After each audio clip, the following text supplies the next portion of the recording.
सैया एगो नारियल मंगाई दाए सैया कि हमके डाला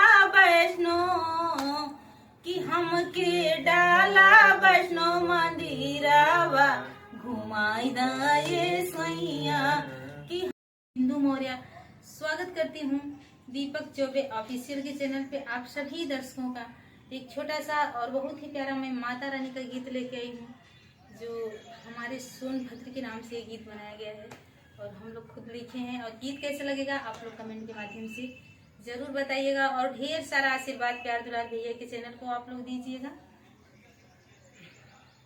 नारियल मंगाई दाए सैया एगो चुनरी लियाई दाए सैया, नारियल मंगाई दाए सैया एगो चुनरी मंगाई दाए सैया कि हमके डाला वैष्णो मंदिरवा घुमाई दाए सैया कि हमके डाला वैष्णो मंदिरवा घुमाई दाए सैया।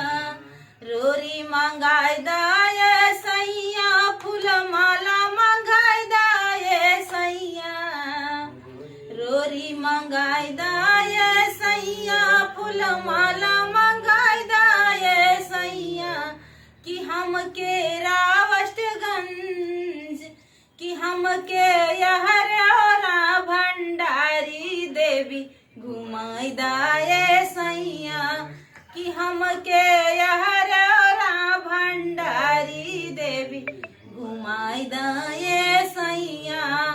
हमरा के सुख में रखबाए सैया बनल रही ससुरार हो, मेहरी का कहना मानाए सैया मानेला पूरा संसार।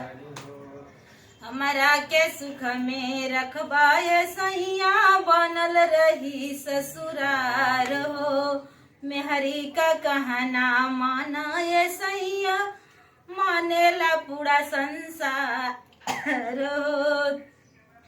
एगो चुनरी लियाई दाए सैया एगो नारियल मंगाई दाए सैया,